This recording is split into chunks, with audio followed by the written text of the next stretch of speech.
Cada día estamos más cerca de vivir la competencia de StarCraft más intensa que Latinoamérica ha visto. 10 jugadores profesionales de 4 continentes estarán reunidos en la Copa Intercontinental World Championship Series. En esta serie te presentaremos a los pro players que han logrado su calificación al evento y compartiremos contigo los momentos más importantes de su trayectoria hacia la competencia final. Hay 10 pases disponibles para la Copa Intercontinental de StarCraft, divididos en las siguientes regiones: 2 de Europa, 2 entre Estados Unidos y Canadá, 1 de China, 1 de Oceanía, 1 de Taiwán, 2 de las clasificatorias abiertas en servidores y 1 de Latinoamérica. Estos 10 jugadores estarán disputando 4.100 puntos clasificatorios de la World Championship Series y $50,000 en bolsa de premios este 10 y 11 de septiembre en la Ciudad de México. Los jugadores con mayor puntaje en el circuito calificarán para las finales globales de StarCraft a realizarse en noviembre en el escenario de la BlizzCon 2016. Comenzamos con las clasificatorias de China. El clasificado de China tuvo un camino muy tortuoso hasta la victoria final en un bracket de doble eliminación donde se coronó victorioso por encima de 42 de los mejores jugadores chinos.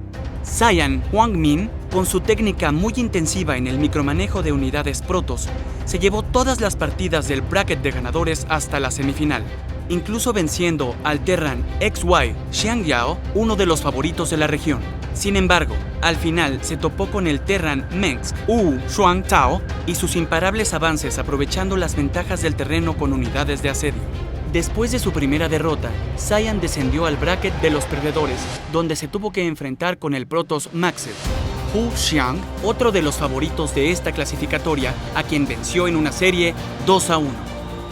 La final tuvo el resultado más inesperado, ya que para ganar, Saiyan tenía que vencer en 2 series a Mengsk para asegurar su cupo en las finales. Mengsk mantuvo su estilo agresivo con avances tempranos de marines y evameds, pero Saiyan supo adaptar su ejército utilizando tácticas de hostigamiento, como esta combinación de adeptas y oráculos, para lastimar la economía de Mengsk y limitar sus incursiones en el mapa. Aunque Mengsk recurrió a jugadas atrevidas, como esta fábrica escondida en la base principal de Saiyan, este mantuvo sus pérdidas al mínimo y pudo repeler los ataques de su oponente hasta conseguir la composición de ejército diversificada con que vencerlo.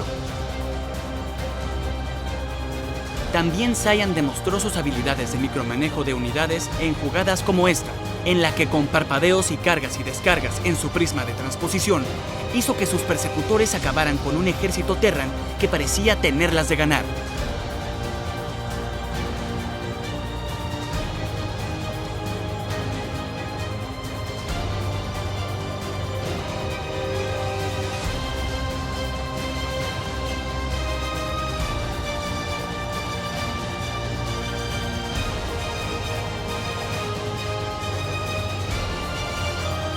Representando a China en la Copa Intercontinental, él es Saiyan, número 31 en la clasificación mundial, con un estilo de juego que podría sorprender en México como lo hizo en casa.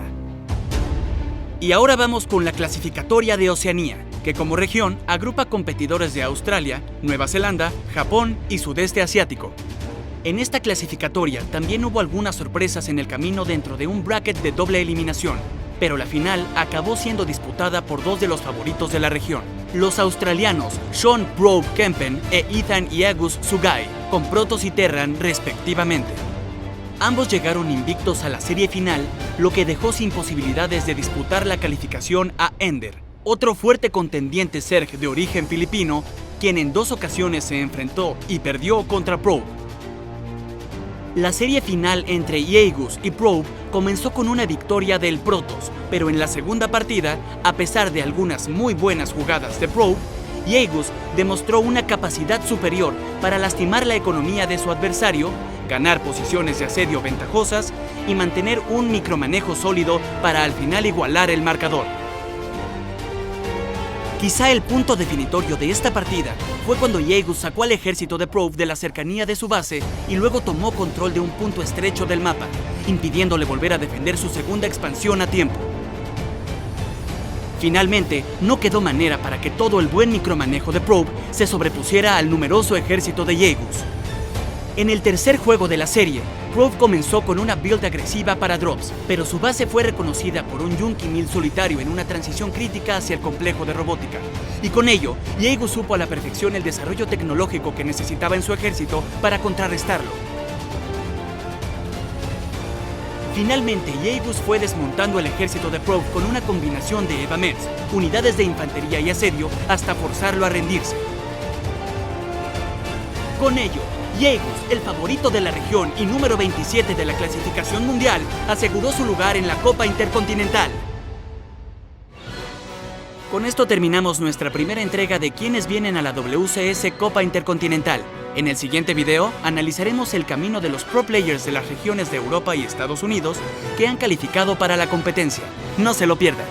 No olvides seguir las últimas noticias de WCS Copa Intercontinental en nuestras redes sociales y únete a la conversación con #WCSMex.